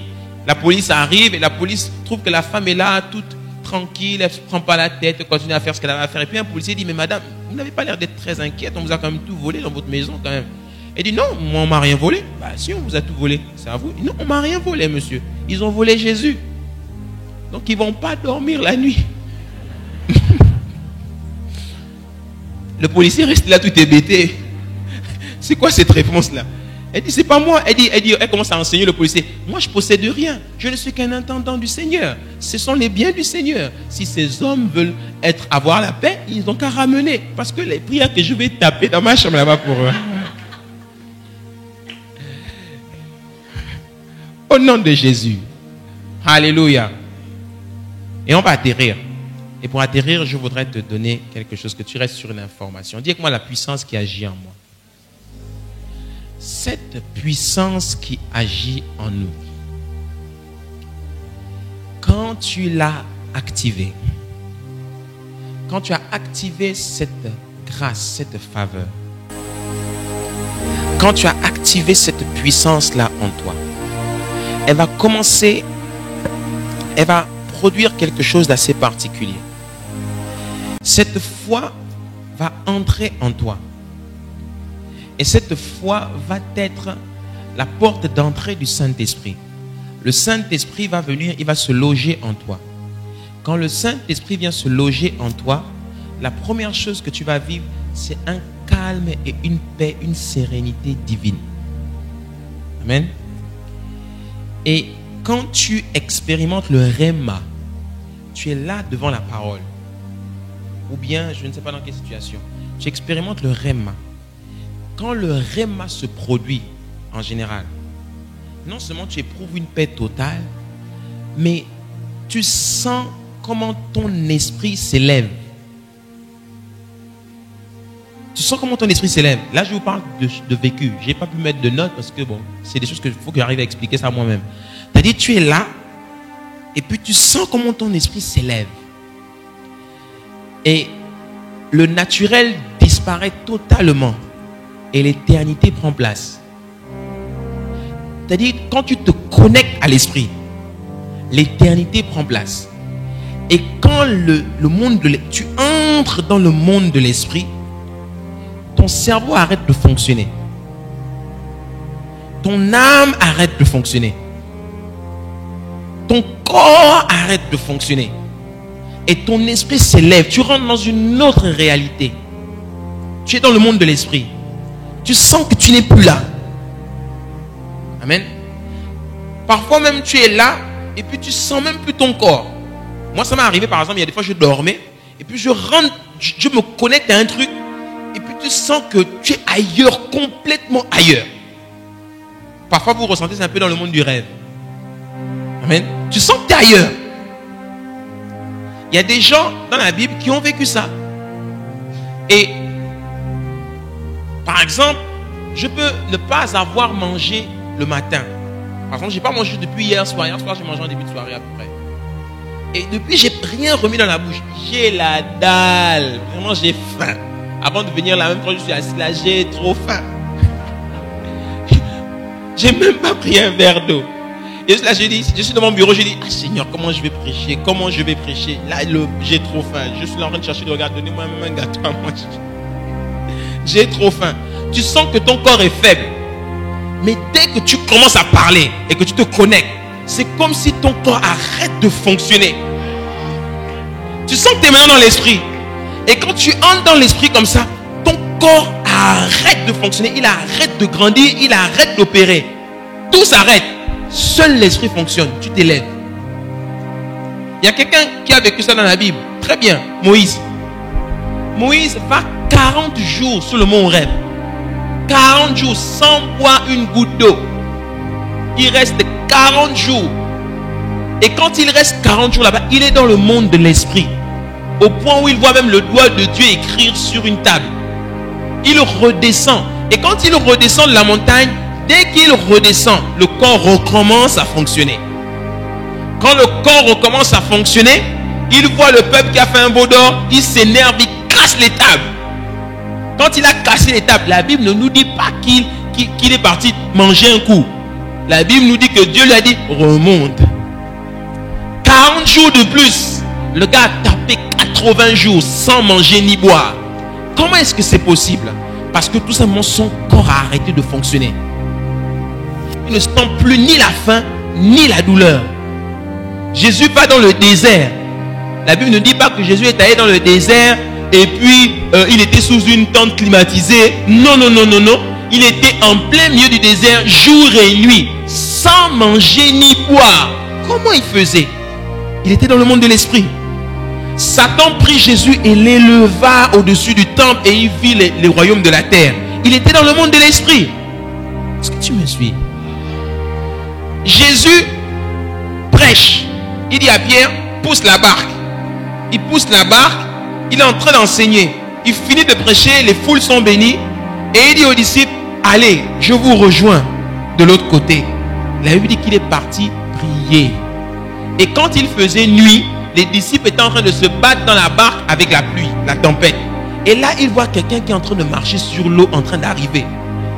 Comment ça se fait que Jésus-Christ marchait sur l'eau? Il sortait de la présence de Dieu. Il était dans le monde de l'esprit. Et quand tu entres dans le monde de l'esprit comme ça, même tout ton corps s'élève même. C'est-à-dire, il n'est plus dans le monde. Il est dans le monde de l'esprit. Et quand tu vis le réma, c'est exactement ça que tu vis. Tu n'es plus là. Tu es complètement transporté. Quelqu'un peut être là devant toi, mais il voit ton corps, mais ton esprit est parti ailleurs. Et le monde de l'esprit, c'est comme ça. Le monde de l'esprit, tu voyages. Parfois, et c'est là une doctrine même qui fait peur aux chrétiens, parce que les chrétiens, 80% des chrétiens dans l'église sont logos. Dès qu'on commence à leur parler du monde de l'esprit, ils disent c'est la sorcellerie. Quoi, l'esprit a voyagé, tu es sorti en vampire sorcier. C'est le scandale qu'a vécu le prophète Joël Francis Tatou. Il a dit ça comme ça, boum boum boum. Non mais moi je voyage tout le temps. Mais je dis, mes frères, tu dis ça à des enfants. Tu ne peux pas dire ça comme ça. On ne dit pas des trucs comme c'est trop dangereux. Parce que là tu parles comme les gars des sataniques parlent. Et l'église ne peut pas comprendre ça. Tu me suis? Ouais. Et le monde de l'esprit fonctionne comme ça. C'est pour ça que Paul dit, je connais un homme.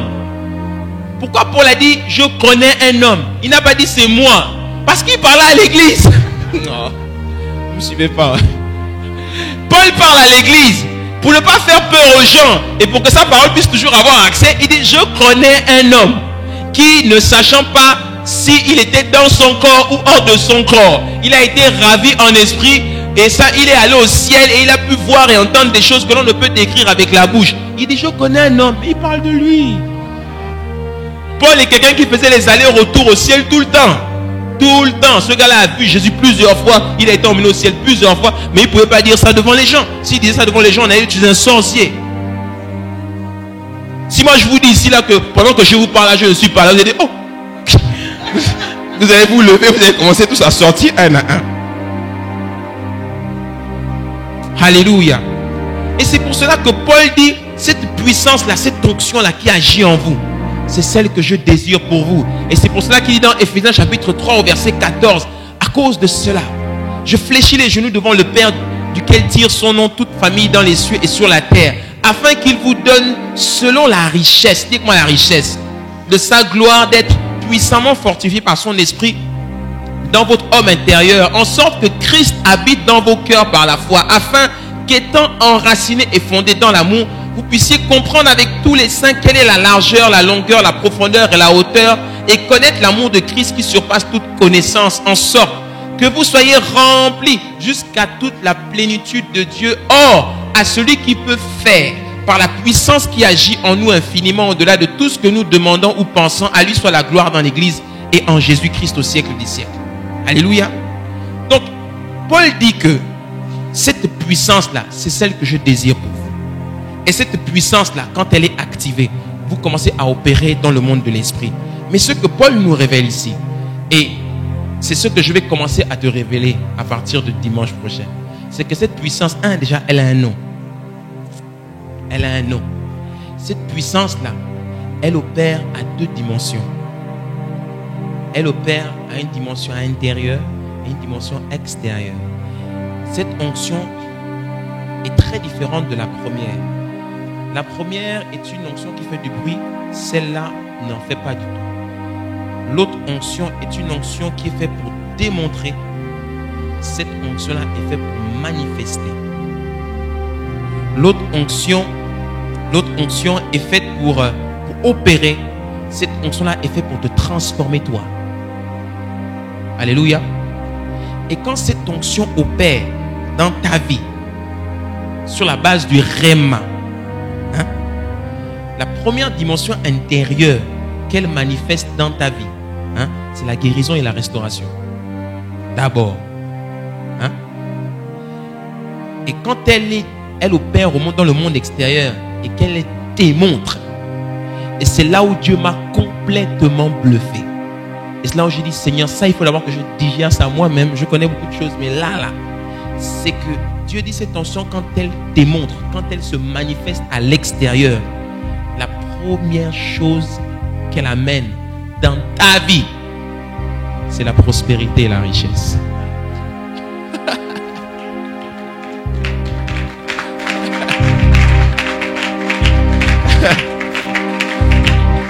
Je t'assure, parce que le mot richesse ici n'est pas là au hasard, mon ami.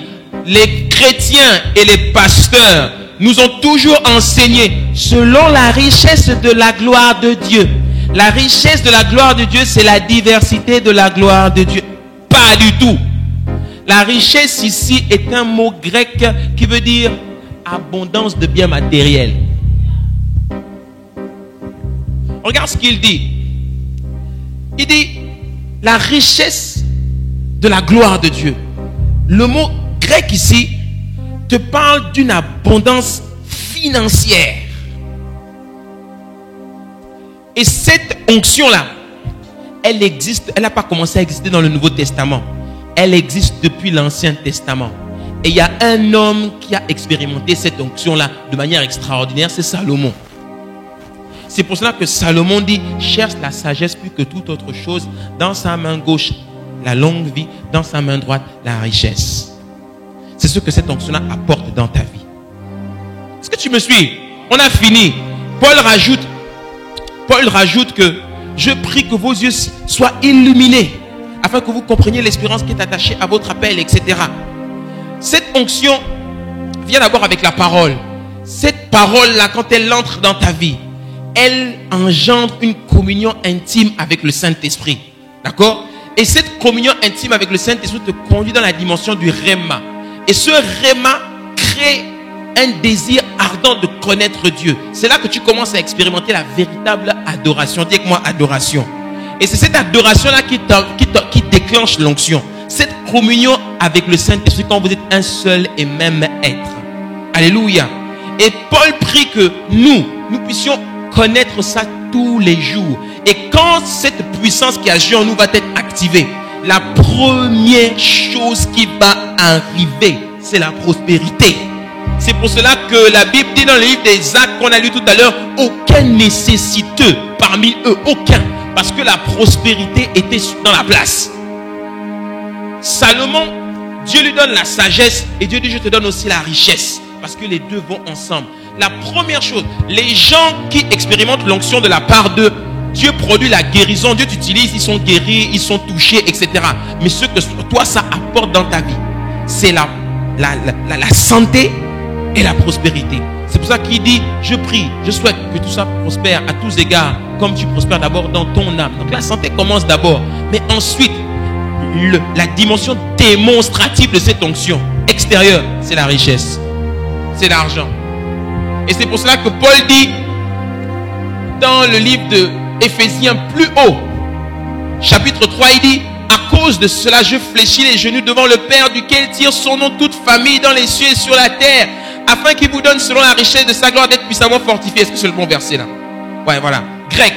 Le grec, le mot esprit ici, c'est le grec dianoia. Il ne parle pas du cœur physique. Il parle de ton esprit. D'accord? Il dit après, cette sagesse, c'est la sagesse Sophia, qui parle d'une intelligence complète, hein, ou encore compétence, ou encore expertise. Je prie que cette onction, quand elle va être activée, elle va te rendre extrêmement compétent dans un domaine bien spécifique. Oh, mais vous me suivez pas. Il dit encore plus loin, afin que vous puissiez connaître cette connaissance-là. Le mot connaissance ici, c'est le grec epignoxis.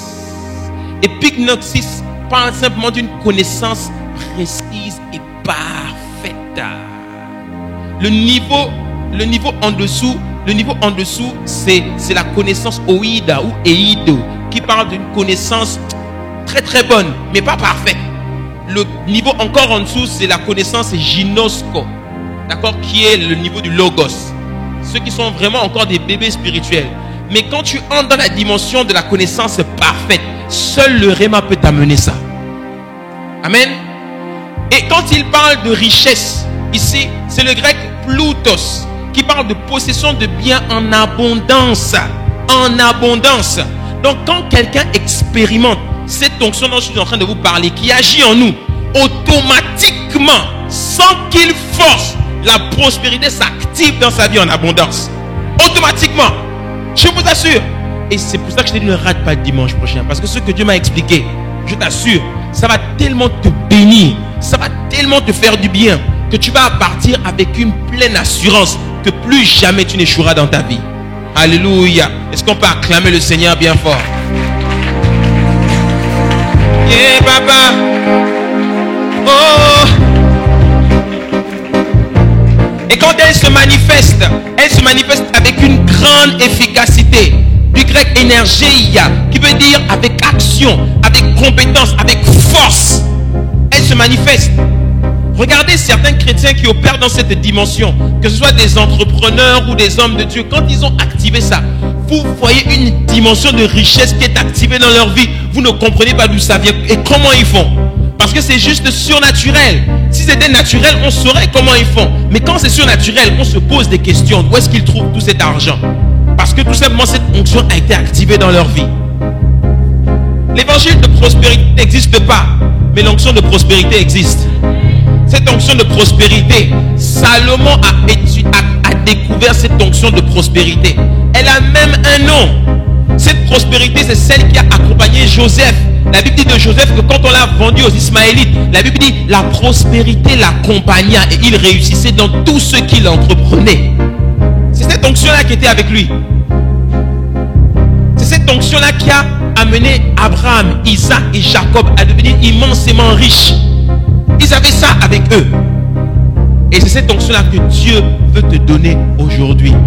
Alléluia. Est-ce qu'on peut se lever et commencer à prier ici? Rekotalamase, les ekolondos de bahande de brosa, likete le bosa de bos, rekatalaba, rendorokotalababa, rizekete le bosaka. Je vais te demander de prier. Prie. Simplement prie. Demande à Dieu de faire asseoir ces choses-là dans ton esprit.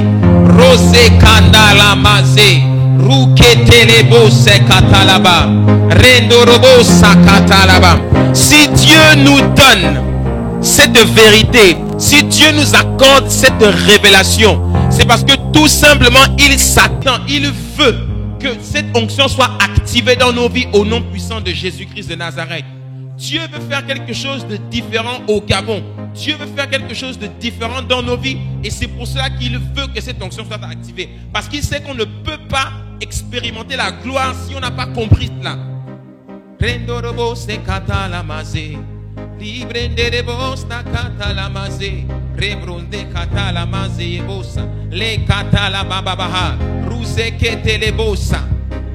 Que cette onction descende sur toi au nom de Jésus. Que cette onction touche ta famille, touche tes enfants.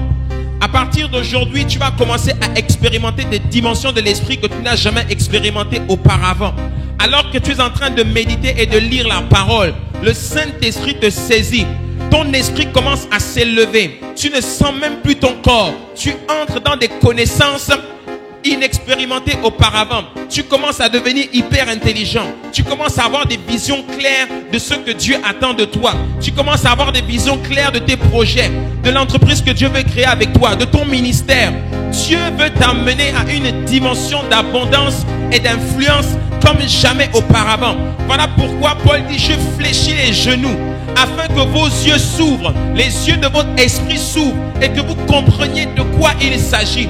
Il y a une dimension de l'onction que seuls ceux qui expérimentent le Réma peuvent expérimenter, peuvent avoir.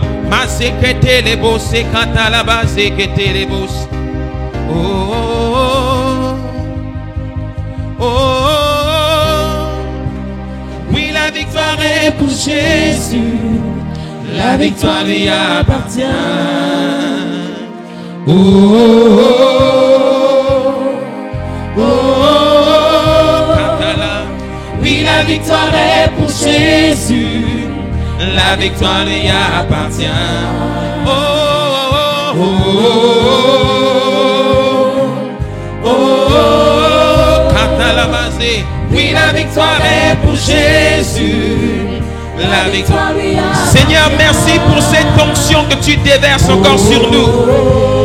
Merci parce que tu nous accordes la grâce de percer le mystère de l'onction, de comprendre, Père, au nom de Jésus, que tu es en train de te préparer un peuple tellement prospère,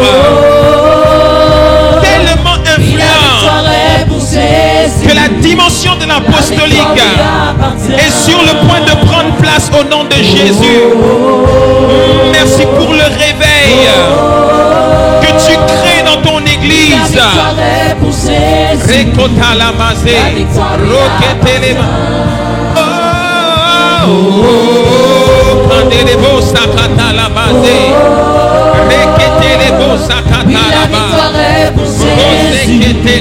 La victoire lui appartient.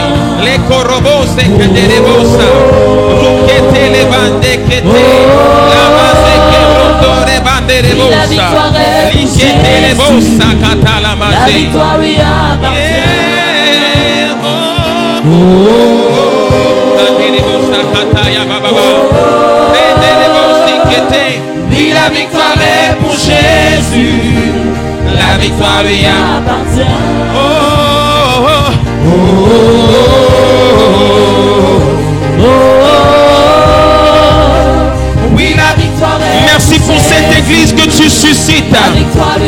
Qu'il y ait une onction qui soit puissamment activée.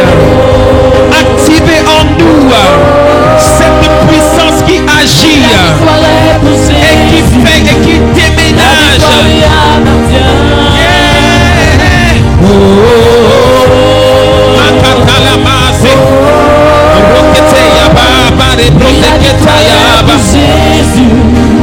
La victoire lui appartient. Oh, oh, oh, oh,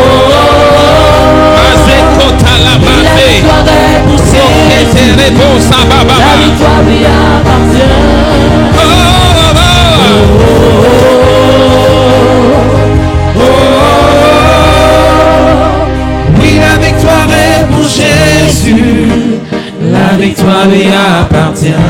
Merci Père pour la révélation de ta parole qui éclaire et donne de l'intelligence aux saints. Honneur, gloire et richesse te reviennent au siècle des siècles. Que quelqu'un qui a compris tout ce qui a été dit et qui sait que maintenant il n'est plus la même personne et qui va opérer à une nouvelle dimension, acclame le Seigneur bien fort. Alléluia.